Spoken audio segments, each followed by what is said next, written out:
Hola, buenas tardes.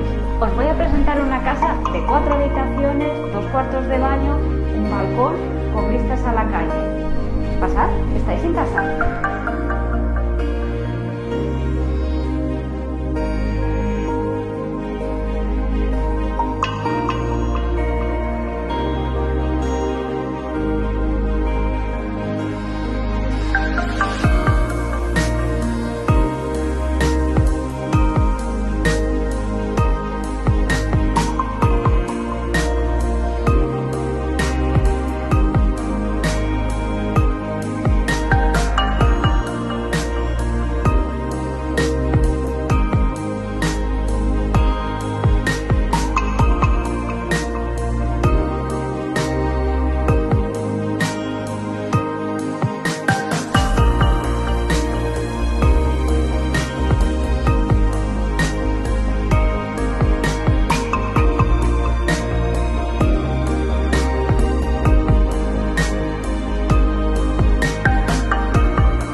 ¿Qué os ha parecido?